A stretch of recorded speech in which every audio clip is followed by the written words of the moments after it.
Para mí es un gusto nuevamente acompañarles en esta clínica.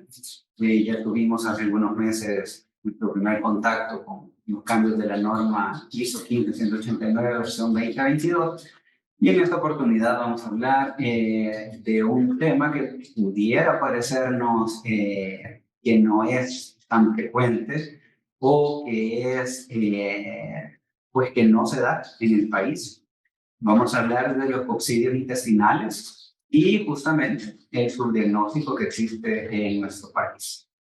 Represento al Seguro Social a través de la sección Laboratorio y Banco de Sangre, perteneciente a la Gerencia de Salud. Para mí va a ser un gusto guiarlos con pues, algunas ideas, algunos planteamientos sobre la importancia que tiene el diagnóstico del coccidio intestinal.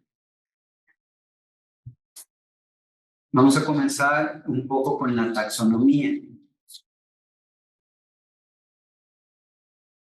Los coccidios intestinales pertenecen al superreino Eucariota, al reino Protozoa, filum Apicomplexa, clase Porozoa, subclase Coccidia, orden Eucoccidia, suborden Eimerina.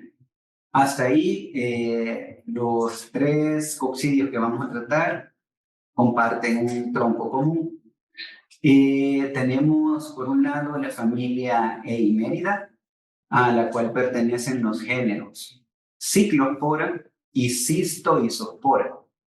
Y tenemos por otro lado la familia Cryptosporida, al cual pertenece el género Cryptosporidium. Vamos a hablar de estos tres agentes que están acá marcados en rojo. Y como les digo, puede parecer que son parásitos exóticos, pero créanme que circulan en El Salvador y tenemos que aprender a hacer los diagnósticos. Comenzamos con Cryptosporidium especie. Ustedes en la lámina pueden ver a la izquierda un montaje al fresco donde se observan unas estructuras esféricas con un punto refringente en uno de los polos y pequeños. Eso está visto en 40 por... Y a la derecha tienen la misma muestra coloreada por cualquier método de ácido resistencia. Debido al tamaño que tiene Cryptosporidium, es bastante difícil que a ojo desnudo, solo con solución salina o Lugol, podamos llegar a sospechar que existe cripto. Ese punto brillante que ven ustedes ahí se llama cuerpo residual y es lo que nosotros tendríamos que estar buscando cuando estamos viendo una preparación al fresco. Sin embargo, la recomendación es, al menos para Cryptosporidium, siempre corroborar con una tinción de ácido resistencia. Veamos las características de este parásito. Cryptosporidium especie, vamos a hablar por qué vamos a hablar de Cryptosporidium sp. Es un parásito intracelular obligado, no puede vivir fuera de una célula. Una vez se ha hecho la exquistación, es monoxeno, recordemos los términos, eso significa de que el parásito cumple todo su ciclo dentro de un mismo hospedero. Las formas diagnósticas de los tres géneros, Cryptosporidium, Cyclospora y Cystoisospora, son los ooquistes. Los ooquistes, en el caso de Cryptosporidium, son estructuras esféricas pequeñas, de entre 4 a 6 micrómetros de diámetro, lo que los hace bastante similares a las levaduras, muy similares, quizá un poco más pequeñas que la levadura, pero muy levemente la diferencia. Ustedes saben que algunas levaduras se les observa núcleo, y entonces diferenciar una levadura de un ooquiste de Cryptosporidium al fresco es bastante difícil. ¿Por qué hablamos de Cryptosporidium especie y no de Cryptosporidium parvum, como hacíamos hasta hace no mucho tiempo? Se ha encontrado que diversas especies de Cryptosporidium pueden parasitar al ser humano. Las principales son Cryptosporidium parvum, correcto, y Cryptosporidium hominis. Sin embargo, se ha encontrado que otras especies que parasitan otro tipo de animales pueden también parasitar al humano. Entre ellas tenemos Cryptosporidium andersoni, bayeli, felis, meleagridis, muris, nasorum, parvum, que tiene al menos 8 genotipos diferentes, saurophyllum y serpentis. Y esto se ve en la diferencia de especies animales, van desde mamíferos hasta reptiles. ¿Ya? Entonces, Crypto tiene diferentes hospederos y según el tipo de hospedero, pues el nombre de la especie. Las características morfológicas pues no sirven para diferenciar especies. Es imposible, por tanto, la forma correcta de nombrar cuando nosotros encontramos este parásito en las muestras de heces es Cryptosporidium especie, ¿ya? Porque únicamente si hacemos estudios moleculares, si hacemos estudios también de inmunofluorescencia, pudiéramos decir qué tipo de especie es. Sobre todo, lo que más emplearía en este caso serían técnicas moleculares. Luego, ahí va la explicación. Homo sapiens no solo es parasitado por parvo. Quedamos que sí, es uno de los más frecuentes, pero no el único.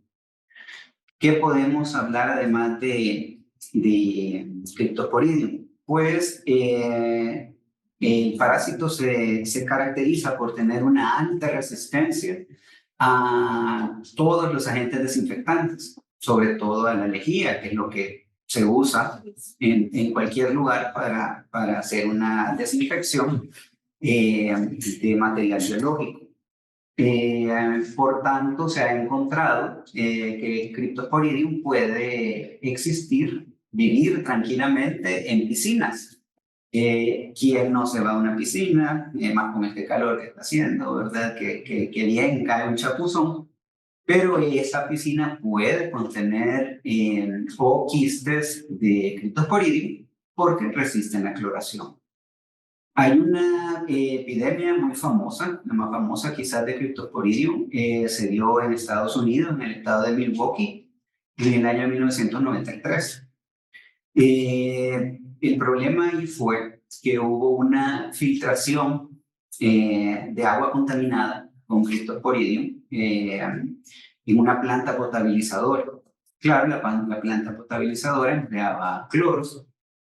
Cryptosporidium pues no se dio ni por aludido con el cloro.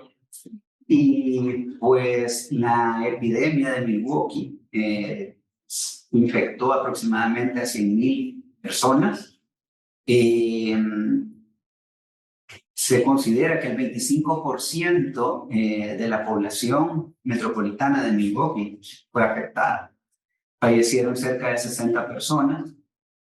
Y al hacer el estudio epidemiológico, se encontró que la fuente era justamente el agua del lago Michigan. El agua del lago Michigan servía para alimentar esa planta potabilizadora, pero lo que no sabían era que se estaba haciendo un vertido de heces y restos animales de tipo mamífero, vacas, bueyes, etcétera, al agua directamente del lago Michigan. Por tanto, las aguas estaban contaminadas y, pues como les comento, fue una epidemia. Se considera a esta fecha la epidemia más severa que Estados Unidos ha tenido respecto a una fuente de agua contaminada. ¿Qué más podemos decir? Resiste mucho tiempo el quiste. Ya vamos a ver cómo es el ciclo de vida.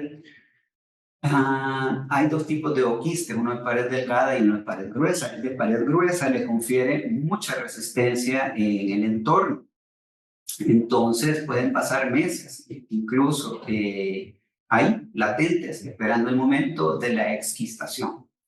¿Qué más? Se han encontrado otros brotes en salas cunas, en hospitales pediátricos, en ancianatos o asilos.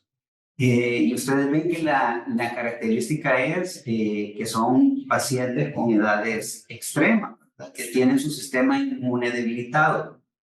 Hablando de sistemas inmunes debilitados, Cryptosporidium es una de las principales causas de diarrea con término letal para los pacientes con VIH.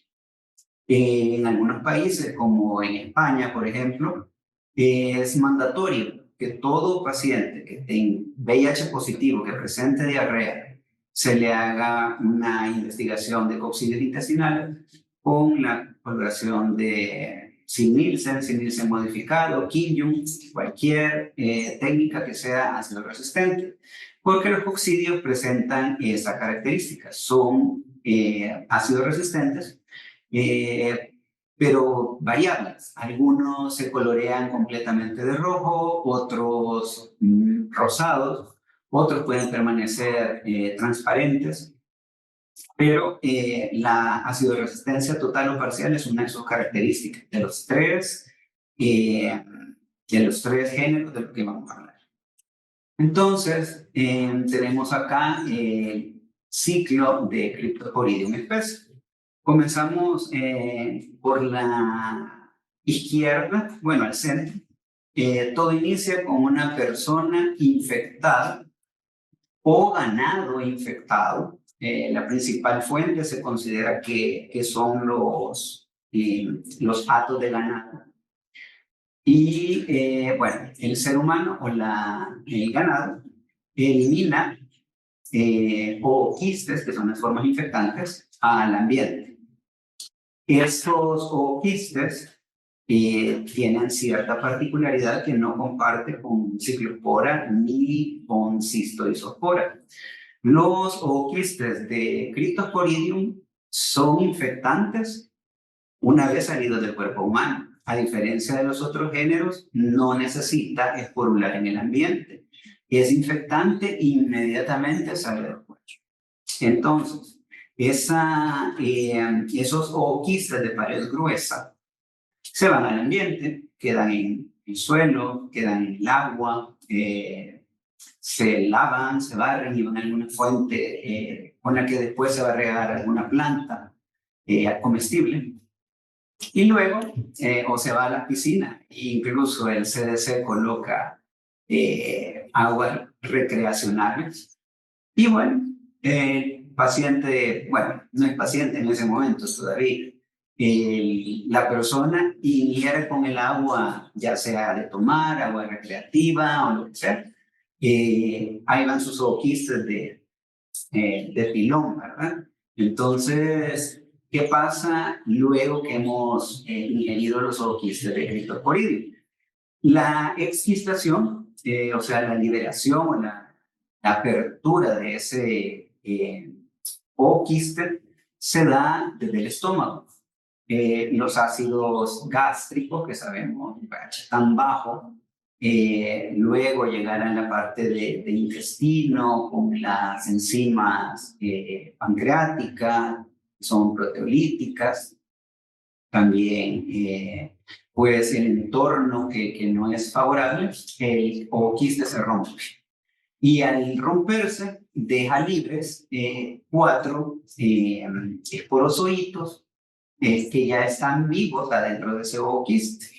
Entonces se habla de que Cryptosporidium posee 4 esporozoitos desnudos. A diferencia de ciclospora y cistoisospora, que están contenidos en una estructura que se llama esporoblasto, En el caso de Cryptosporidium, como les dije, una vez salen del cuerpo, son infectantes. Entonces, teniendo en cuenta de que son infectantes y ya dijimos que puede ser origen el agua contaminada, la ingestión de agua contaminada, también se ha relacionado, está comprobado, de que las prácticas sexuales orales, anales, son una forma de contagio, obviamente porque una vez salidos del cuerpo, como dijimos, son infectantes, por tanto también se puede considerar que la vida sexual es una infección. Una vez llega al intestino delgado, Cryptosporidium también tiene otra particularidad que no comparte con nosotros, con los otros dos géneros. El esporozoito pues tiene sus proteínas que sirven para la penetrancia en la célula y hay receptores en la célula también, ¿verdad? Para cripto. Y lo que sucede es que Cryptosporidium no penetra el enterocito, no entra a la célula del intestino delgado. La ubicación de Cryptosporidium es intracelular, pero es extracitoplasmática. Entonces se queda en el borde de cepillo, ¿verdad? Y forma una vacuola parasitófora que le protege definitivamente del entorno y de todo lo que se protege. Y la mitad de esa vacuola parasitófora la pone el parásito y la otra mitad la pone la célula. Entonces, ¿qué sucede? Cryptosporidium se queda a nivel de más superficial y ahí comienza a reproducirse. Pasa de ser un esporozoito a ser trofozoito y puede seguir dos rutas. Primero, puede formar o quistes de pared delgada o puede formar o quistes de pared gruesa.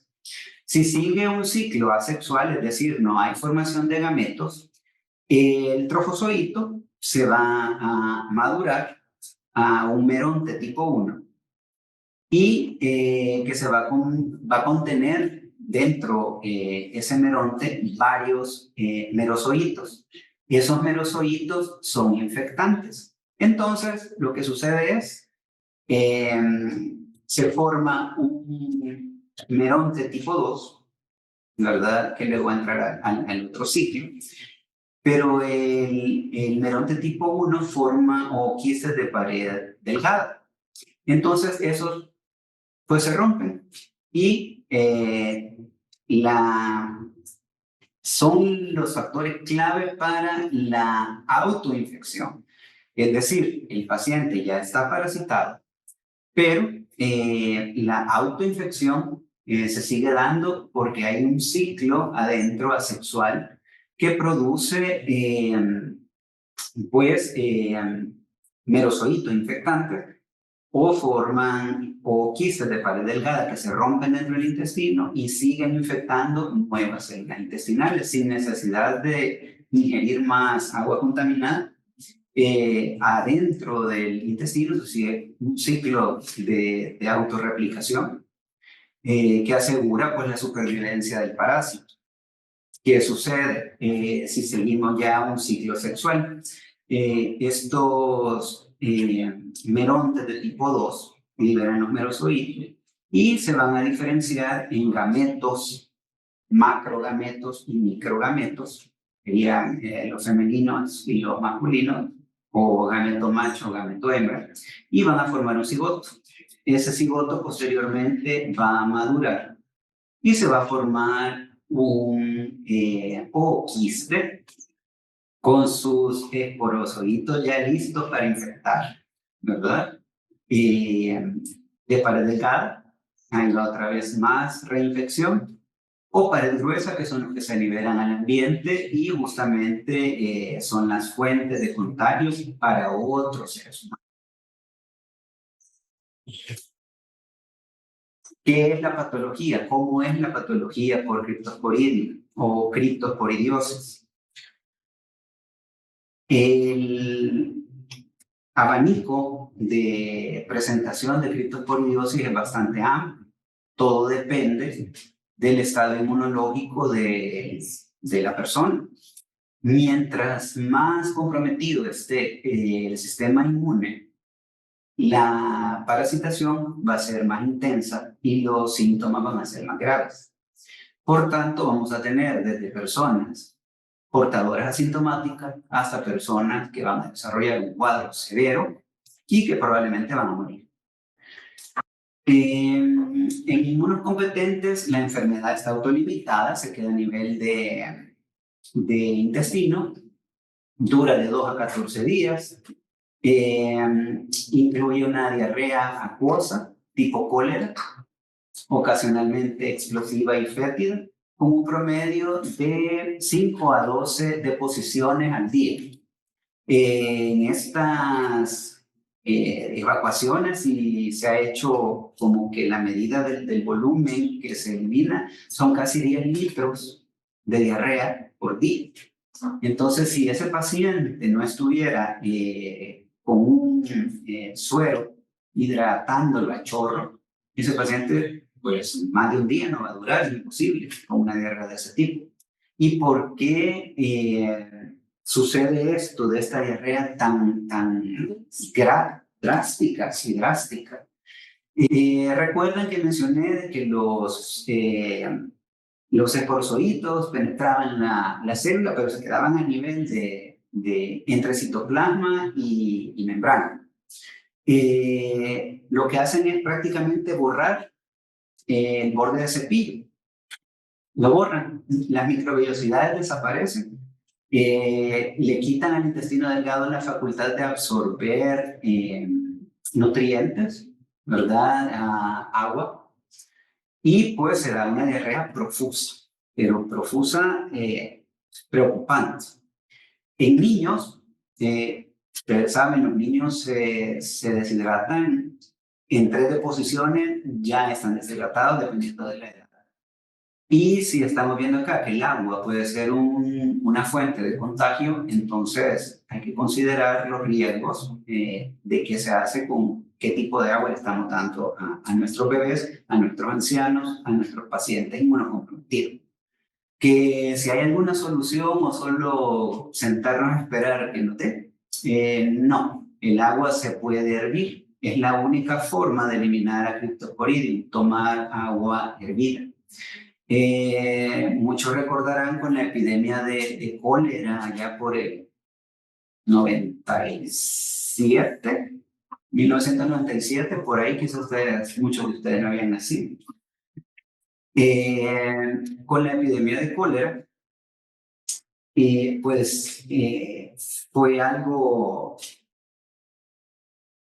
muy crítico a nivel de país y estaba relacionado pues con el consumo de alimentos contaminados con vibrio cólera. El tipo de diarrea que aquí menciona coleriforme se refiere a eso que mencionaban en agua de arroz. Y en la muestra de esas, que es líquida, se encuentran como pequeños hebras, ¿verdad? Y moco. Pero cuando usted lo ve al fresco, usted no encuentra en ese moco ni glóbulos blancos, no encuentra tampoco glóbulos rojos. Y lo único que encuentra son esas hebras, que no es más que la mucosa intestinal barrida.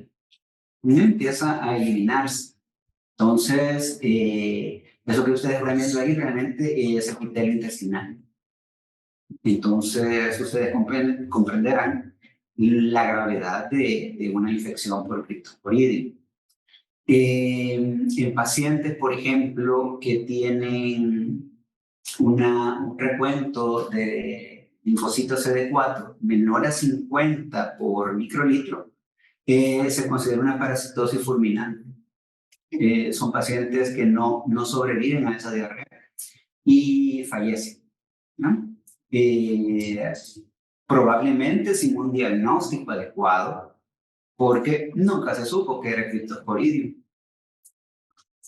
Si yo laboratorista clínico no veo nada en el fresco, en una muestra acuosa, totalmente líquida, con esos hebras en medio del agua que está saliendo, y no investigo un poco más, pues ¿qué van a decir? Pues lo más probable es que viral. Al final todos terminamos que viral, la red viral ya le va a quitar, y no le quitó y falleció.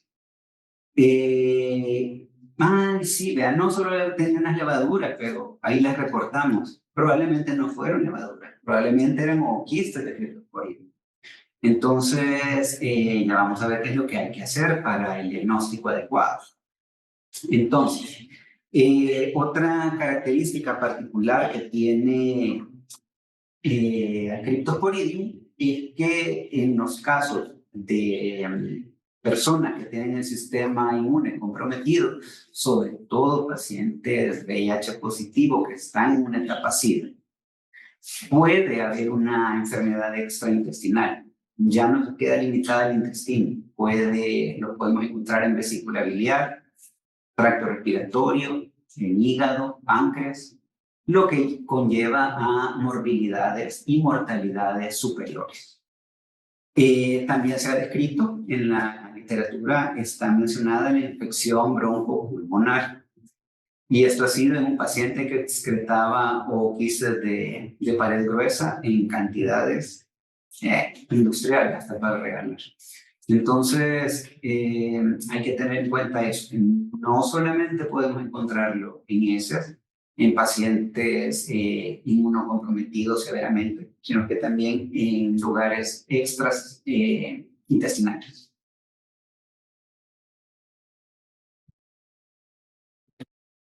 Esto es un corte de intestino, ¿verdad? Estamos viendo ahí los enterocitos. Y pudieran decir de que óvalos rojos que se ven en el primer nivel son los quistes de Cryptosporidium, pero resulta que no.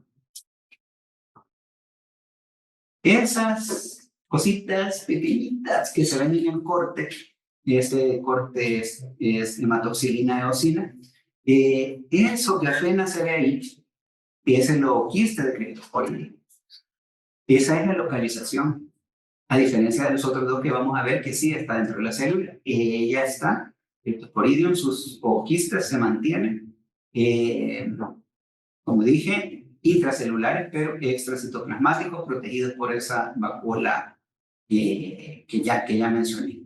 Entonces, eso se ve en un corte de tejido. Vamos a pasar a nuestra siguiente invitada del día, Cyclospora cayetanensis. Ok, aquí sí me van a decir, no, de eso sí no hay en El Salvador. Cryptosporidium sí hemos encontrado en X lugar, en el otro lugar, sobre todo donde hay niños, donde hay ancianos, donde hay pacientes trasplantados, pero a mí no me vengan a decir que es Cyclospora porque eso sí no hay en El Salvador. Pues le cuento que sí hay, y me consta. Yo he hecho 2 investigaciones respecto a Cyclospora y he demostrado que sí circula.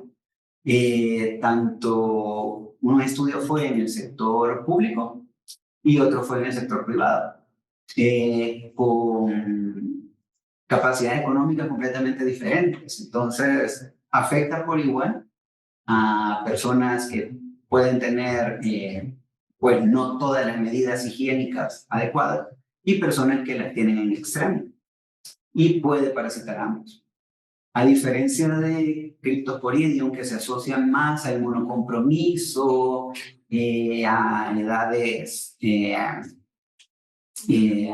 muy cortas, muy altas, bebés o ancianos o inmunocomprometidos, Cyclospora cayetanensis puede afectar a cualquiera de nosotros. Inmunocompetentes, con diferentes cuadros, dependiendo de la parasitación, dependiendo de si hay alguna comorbilidad. Entonces, vamos a hablar de doña ciclospora a continuación. Esto que ustedes están viendo es un ooquiste de Ciclospora cayetanensis. Así se observa al fresco. A diferencia de cripto, Ciclospora sí se puede identificar con un ojo educado. Sí se puede observar en la preparación al fresco. A ojo de luz, sí se puede. Si ya queremos nosotros corroborar, pues hacemos otra coloración de ácido de resistencia y vamos a encontrar lo mismo. El mismo patrón, ácido de resistencia variable, unos completamente rojos, otros medio manchados, otros transparentes.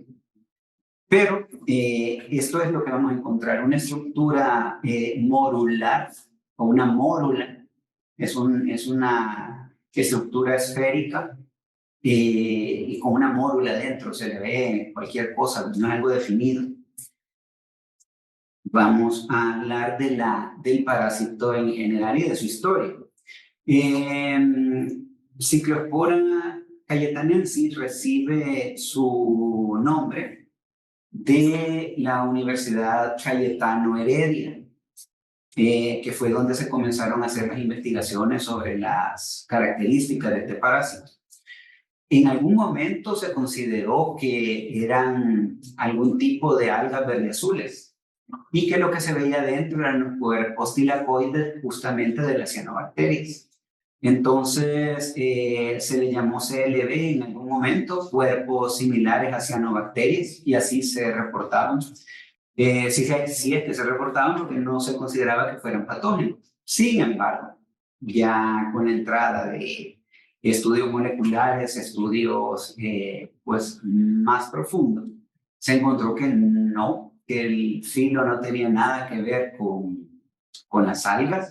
Es un filo apicomplexa, como dijimos, son oxidios. Y entonces, ¿qué les comento? Es un parásito intracelular obligado. Hay una forma inmadura, no es porulada, y otra madura es porulada.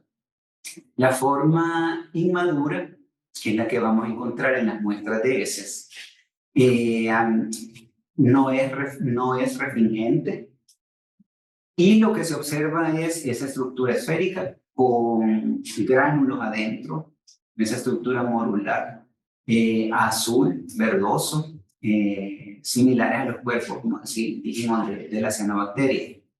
Ahora bien, cuando veamos el ciclo, vamos a entender por qué Ciclospora no es infectante una vez sale del cuerpo.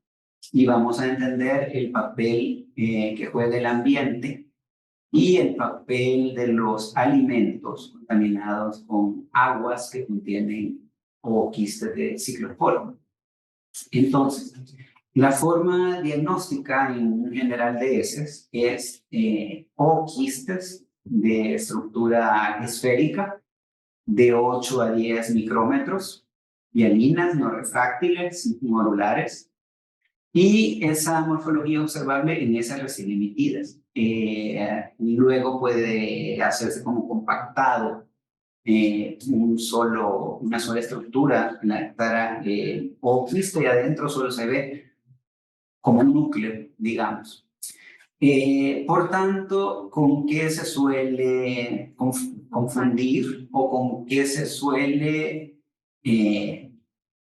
mal diagnosticar? Así como Cryptosporidium se puede mal diagnosticar confundiéndolo con una levadura, en el caso de Ciclospora cayetanensis, el error diagnóstico del laboratorio está reportarlo como leucocitos, reportarlo como blastocistis, reportarlo como estructura, como que no es nada, o sea, como que es un resto alimenticio, como que fuera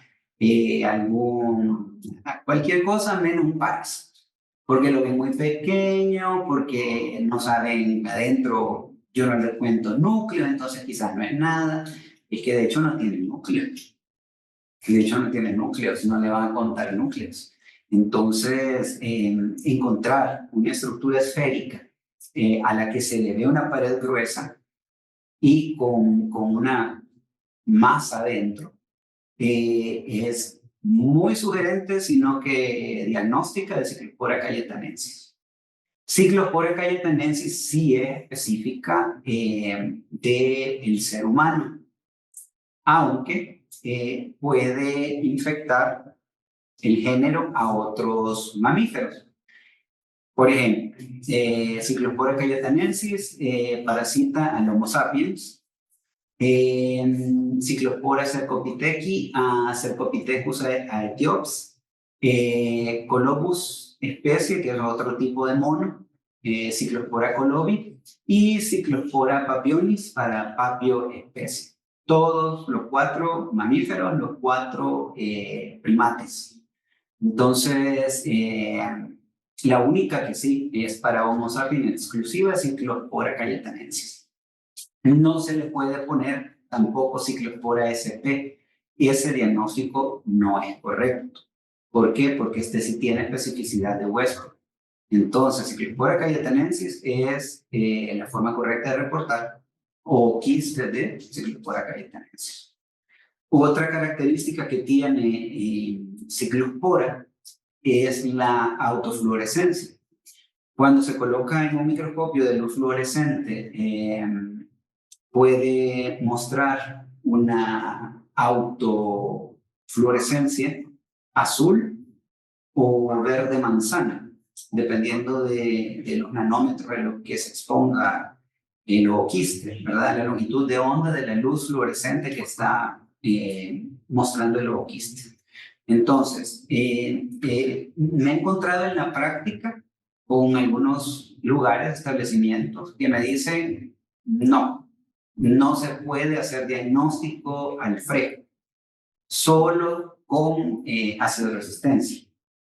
Igual con cistizospora, que es la que sigue.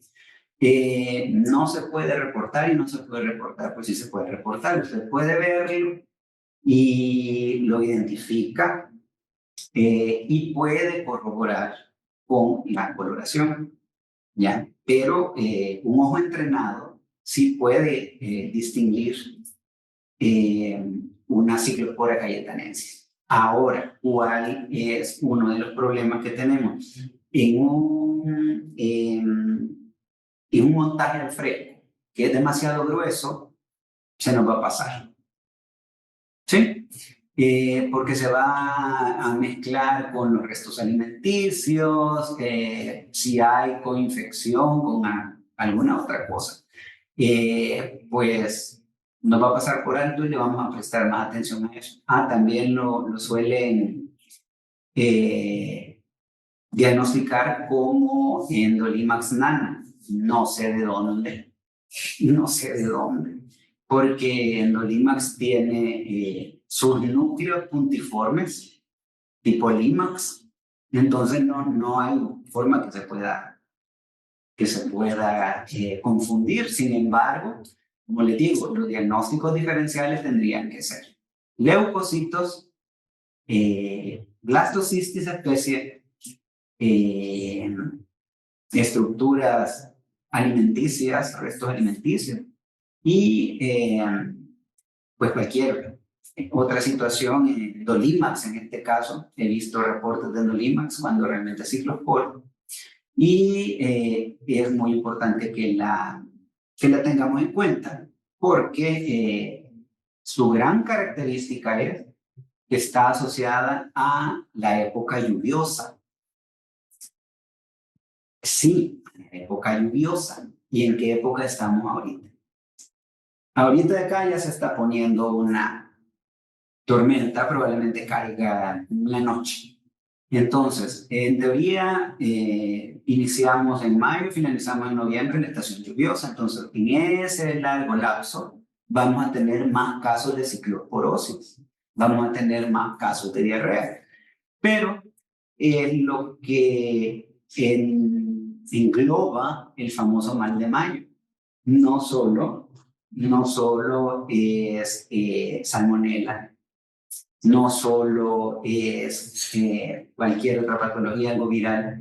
No, está asociado y está demostrado que en la estación lluviosa es cuando más casos de ciclosporosis se dan y luego se quita por un rato y vuelve a aparecer con las lluvias. Ahora, si la persona ha viajado, también es posible que se lo traiga de recuerdo, ya de souvenir. ¿Por qué? Porque está asociada a la diarrea del viajero, sobre todo si han ido a otros países tropicales o subtropicales, donde es más frecuente.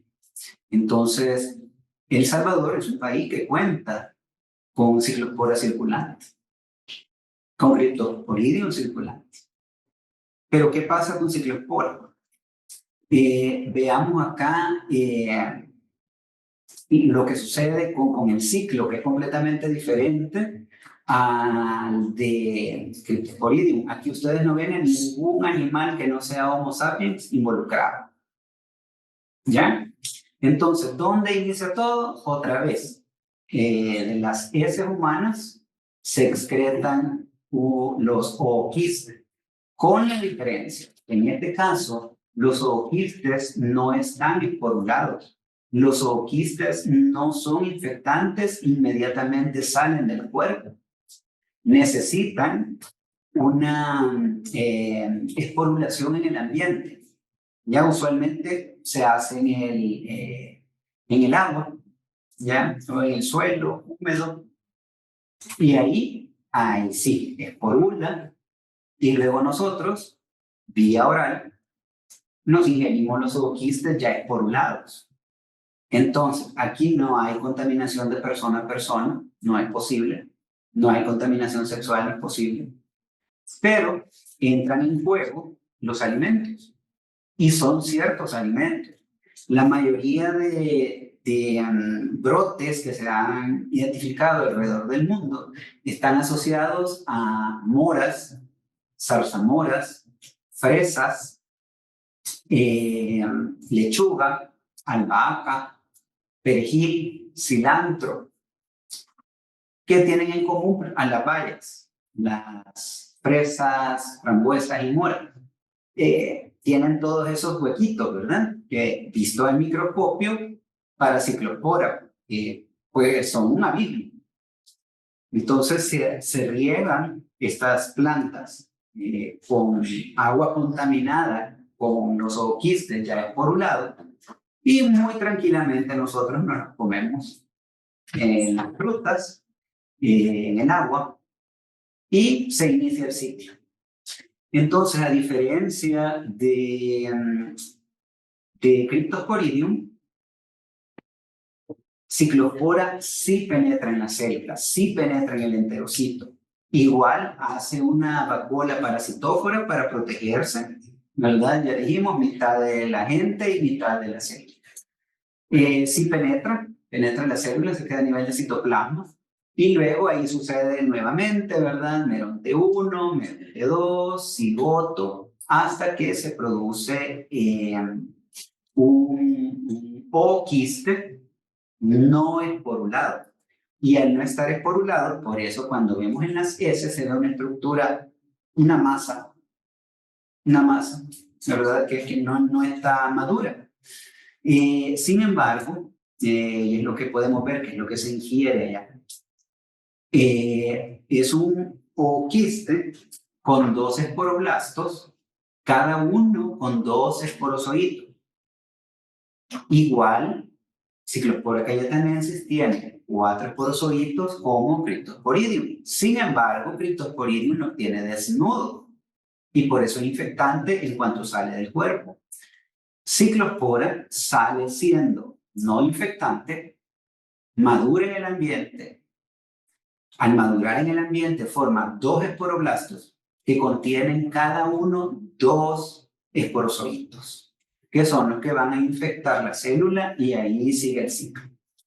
Entonces, en el estudio del 2016 que realicé, fue interesante encontrar que los pacientes en los que se habían encontrado habían ingerido jugos con hielo del cual desconocían la procedencia del agua que se había congelado. Igual, nosotros podemos comprar hielo de cualquier lugar, no sabemos qué tipo de agua son. Y recordemos que los o quistes en general de los coccidios intestinales son muy resistentes en el ambiente. Tenían eso en común. Habían comido todos algo con cilantro. Habían comido o tomado licuados de fresa o fresas crudas y habían comido lechuga. Esos eran los elementos comunes en todos los pacientes que se identificaron ooquistas de Cyclospora cayetanensis. Entonces, nosotros nos teníamos que poner a pensar, ¿y quién no come eso? Bueno, a mí me gusta mucho la ensalada, entonces yo ahí estoy casi que pendiente, ¿cuándo? Pues estamos pendientes, muy pendientes de clorar las lechugas y todo, aunque muy poco se podrá hacer porque igual es resistente.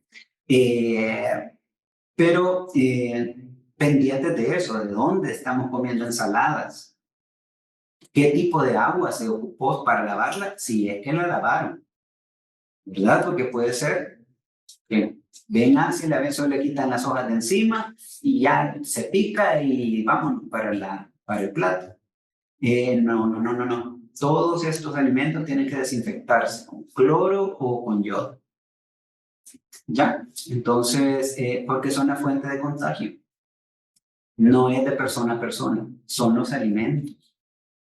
La fruta que compramos en la calle, los frescos que nos tomamos de cualquier lugar, las ensaladas que nos comemos en cualquier comedor. Creo que todos saben acá, las personas que nos toca trabajo de campo y salir, comemos donde se puede, donde encontremos abierto a la hora que sea. Entonces, yo por lo general dejo la ensalada, la lechuga no la toco. Justo ahora comimos en mi comedor y pues yo dejo la lechuga, igual la muy correcta, también dejo la lechuga. Me comí el tomate, pero igual el tomate podría haber estado infectado, infestado con los quistes si no se lavó adecuadamente. Digamos, para hacerlo más fresco, porque eso también hacen, lo salpican con agua para que se vea más fresco, aquello más rico y más saludable, más no sabemos que puede llevar quistes de ciclospora. Por tanto, colegas, por favor, pensemos siempre en una estructura que no sabemos qué es en estación lluviosa. Pensemos en Cyclospora cayetanensis. Vamos a ver cómo es el cuadro que se llama ciclosporosis. Lo mismo, va desde una infección asintomática a una infección grave. Rara vez está relacionada con muerte, pero sí está asociada a cuadros que son crónicos, ¿ya? Son personas que tienen ciclos de diarrea, se les quita en unos meses, aparece otra vez el cuadro diarreico, se quita, vuelve a aparecer. Entonces, Cyclospora cayetanensis en pacientes con la inmunidad comprometida tiende más a la cronicidad. En personas inmunocompetentes podemos tener desde los portadores asintomáticos hasta los que presentan síntomas, que son justamente los que van a dejar la muestra de ese en el laboratorio. Las muestras de ese suelen ser blandas, con muchos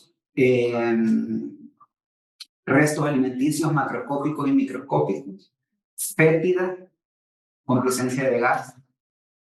¿Ya? Si vemos una muestra de este tipo o ya más tendiendo a líquida y observamos esta estructura, pensemos en Cyclospora cayetanensis. Pensemos en Cyclospora cayetanensis. Y hagámosle una coloración de ácido resistencia, ¿verdad? Mientras no tengamos el ojo entrenado, confirmemos con una ácido resistencia.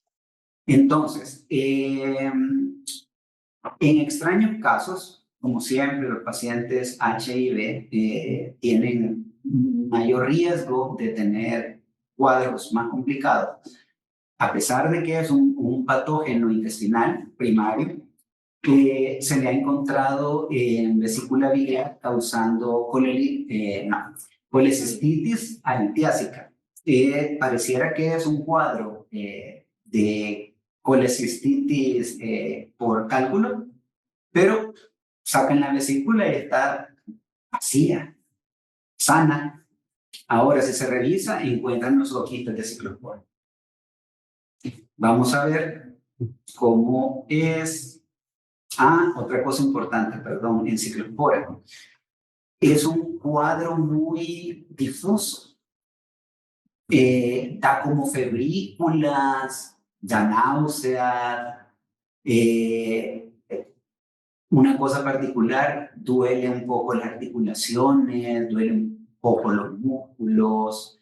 Entonces uno diría, me va a dar gripe, me va a dar alguna cosa, lo que sea, o estoy mal del estómago, y si empecé con hacer deposiciones feas, voy al laboratorio, no tengo nada, es viral, otra vez es viral, y no es viral.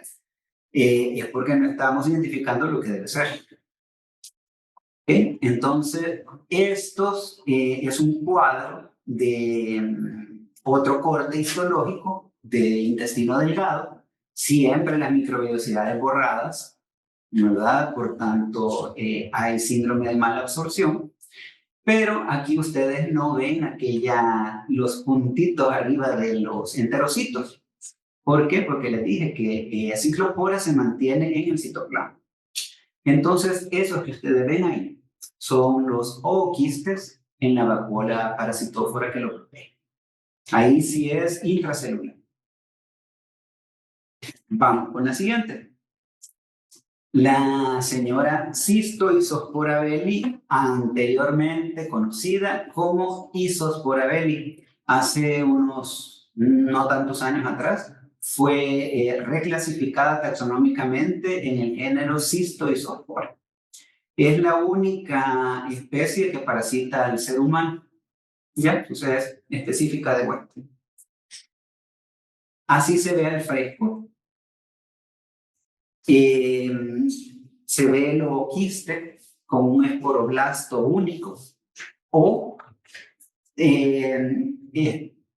ooquistes en diferentes etapas de maduración. Unas se ven granulares, completitas granulares, otras con gránulos ya más compactos, otras ya con un esporoblasto pues colocado. Es igual un parásito celular intracelular obligado. La forma diagnóstica es un ooquiste que sí o sí lo vemos, es Scistoisospora belli. No lo podemos confundir con nada. Aquí ya les voy a decir con qué puede haber problemas para el diagnóstico. El ooquiste es alargado, es relativamente grande para ser un coccidio. Ya vimos que Cryptosporidium mide como 4 micrómetros, Ciclospora mide como de 8 a 10 micrómetros, pero este mide de 20 a 33 micrómetros por 10 a 19 micrómetros, que es largo, delgado. O algunos más cortos, pero siempre son grandes en comparación a Crypto y a Ciclospora. Entonces, no hay con qué confundirlo, salvo que me digan que eso es un artefacto, que es imposible que lo confundan con un artefacto, porque lo más tal vez con algún tipo de grano de polen, pero para que fuera un grano de polen tendría que ser más grande, más grande. Entonces, por lo general, la forma diagnóstica va a ser la observación de ese ooquiste y que va a contener un esporoblasto, y en algunos casos sí ya contiene 2 esporoblastos, pero aún así no es maduro. Y vamos a ver el ciclo de vida. El ooquiste necesita, igual que Ciclospora, madurar en el ambiente. Por tanto, igual que Cyclospora caliatensis, Cystospora belli no es infectante cuando sale del humano. No hay transmisión de persona a persona ni transmisión sexual. Necesita ir otra vez al ambiente como Cyclospora esporular y una vez ya maduro, lo ingerimos y ahí inicia la cistosporosis. La forma madura contiene un ooquiste alargado con 2 esporoblastos que contienen cada uno 4 esporozoitos. Como es el cuadro por ingestión, agua, manos contaminadas, etcétera, con ooquistes maduros. Los ooquistes maduros, como dijimos, siguen la fórmula 1, 2, 4. Un ooquiste, 2 esporoblastos, 4 esporozoitos cada uno. Entonces, el ciclo inicia con el humano, termina con el humano. Se liberan ooquistes no infectantes o inmaduros, maduran en el ambiente, se ingieren e igual que Cyclospora, también ingresan al enterocito, no se quedan a nivel de membrana y citoplasma, sino que sí, penetran hasta el citoplasma celular. Y ahí lo mismo con las otras anteriores, se da una fase sexual, hay merozoitos, hay microgametos, macrogametos, se forma el ooquiste, fertilizado, se libera al ambiente como inmaduro y tiene que madurar en el ambiente. Vamos a ver la patología.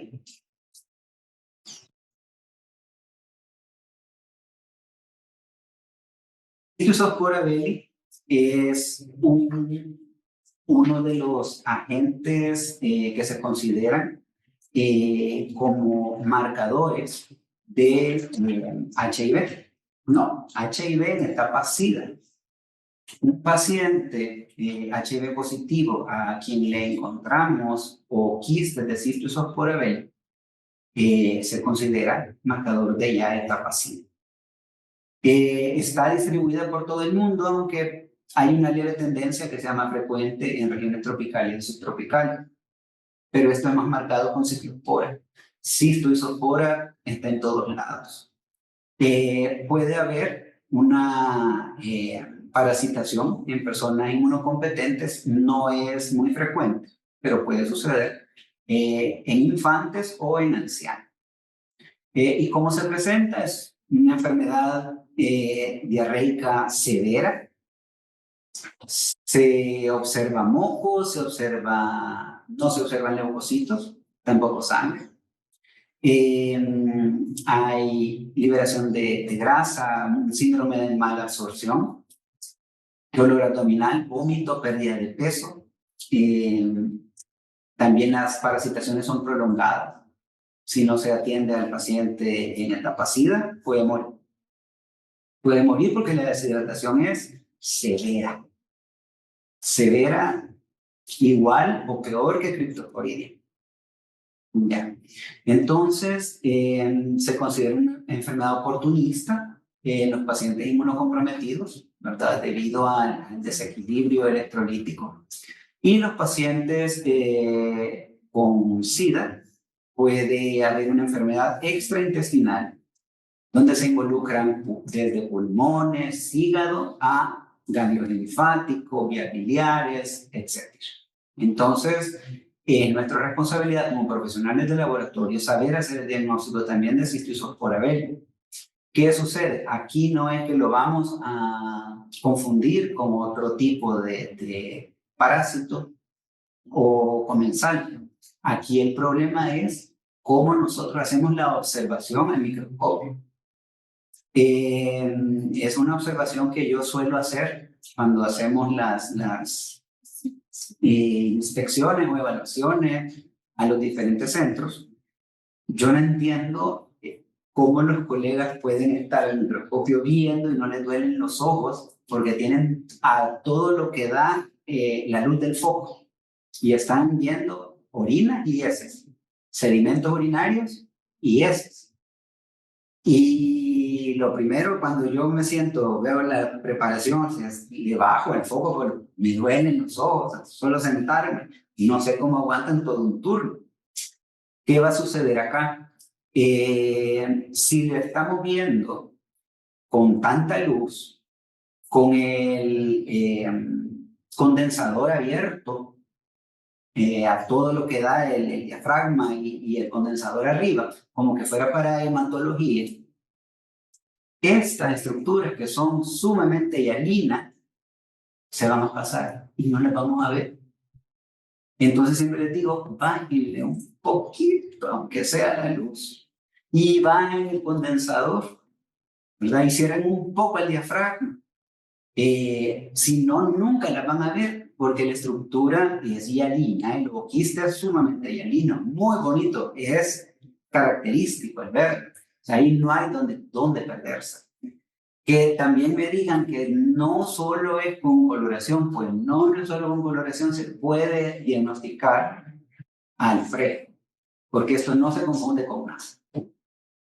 Podría tal vez con sarcocistis, pero sarcocistis es tisular, es un oxidio tisular, lo vamos a encontrar en músculo, no en intestino.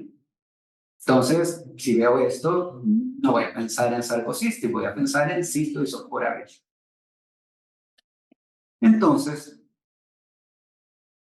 como es el cuadro de cistosporosis, eso es otra vez otro corte de intestino delgado. Vemos otra vez que hay atrofia en las vellosidades y en el acercamiento que hace ahí en ese zoom de la flecha de arriba, que es un acercamiento de la flecha de abajo, eso que ustedes ven ahí en el citoplasma de la célula es un oquiste de cistoisospora dentro de su vacuola parasitófora protectora. ¿Cómo vamos a hacer los diagnósticos de laboratorio de coccidios intestinales? Primero, sí se puede al fresco, al menos ciclospora y cistoisospora. Al menos una duda, ¿ya? De que hay algo ahí, que no sabemos qué es. La confirmación definitivamente es con tinción ácido resistente. Entonces vamos a ver cómo se hace una coloración para coccidios. Usualmente se emplea una coloración de Nielsen modificada. ¿Y en qué consiste esa modificación? Es el decolorante.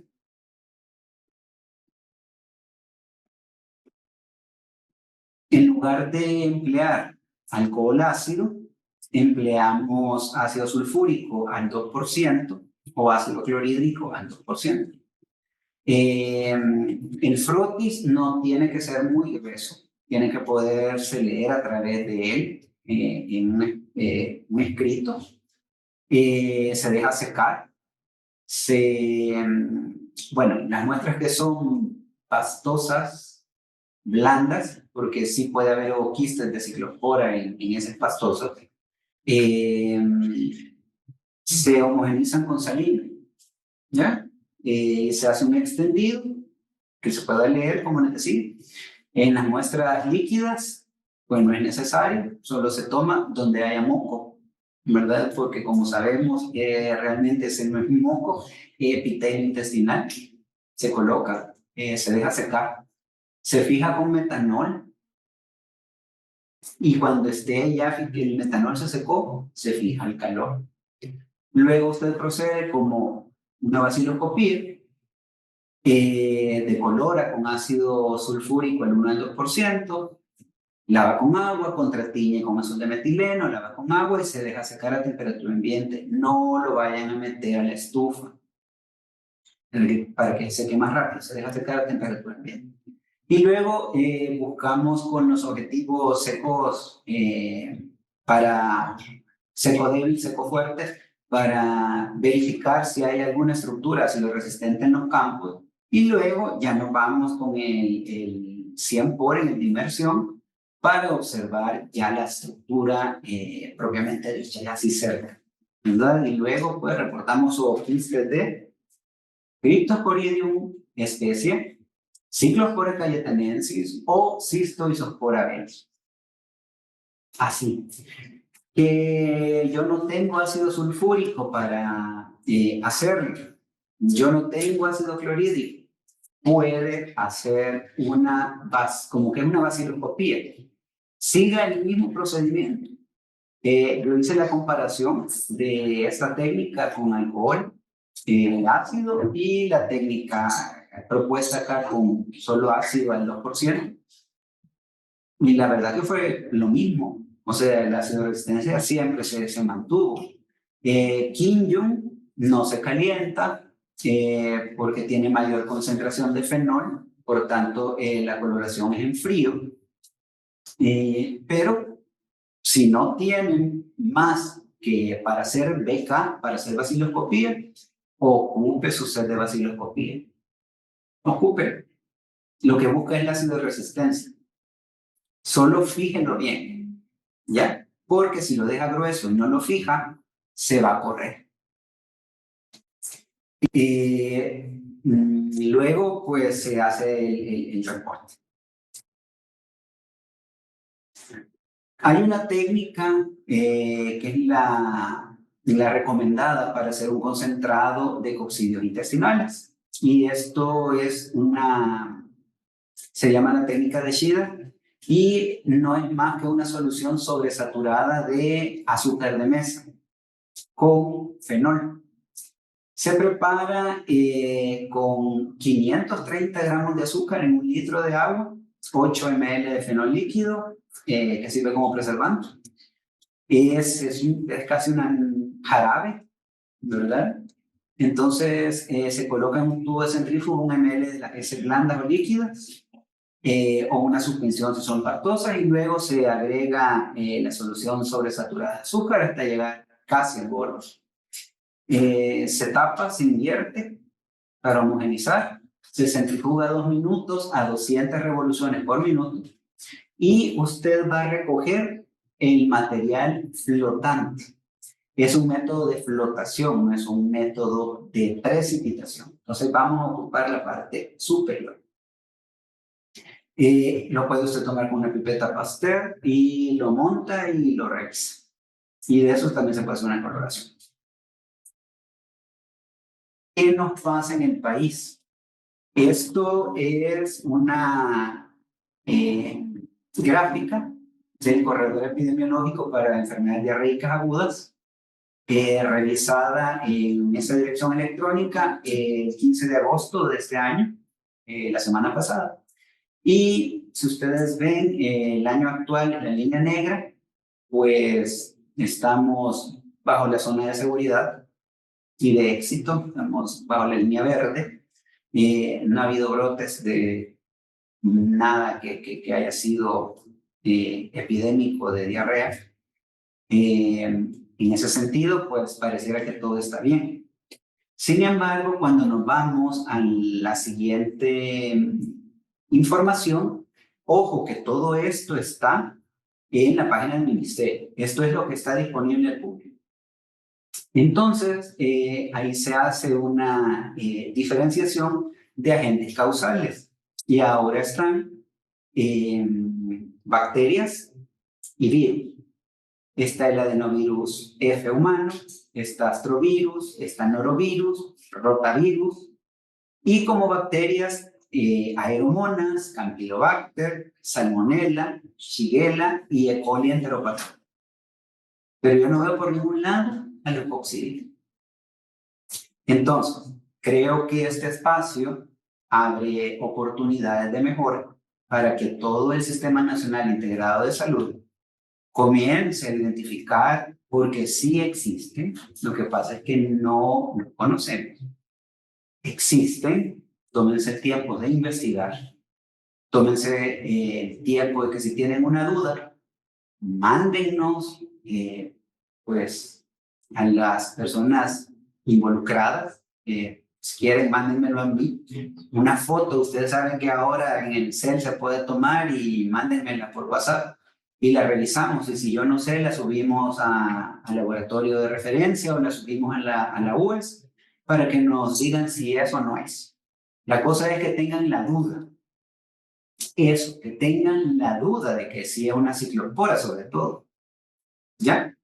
Con eso yo me conformo, con que tengan la duda y que digan, no era, pero esta sí era. Y entonces esas láminas les quedan a ustedes como su laminoteca para referencias posteriores. Entonces, hoy por hoy, los coccidios intestinales se desconoce su prevalencia, tampoco la incidencia, obviamente, pero de que existen casos, existen. No están registrados, pero sí existen. Así que de mi parte es todo lo que traigo para esta teleclínica. Gracias por su atención.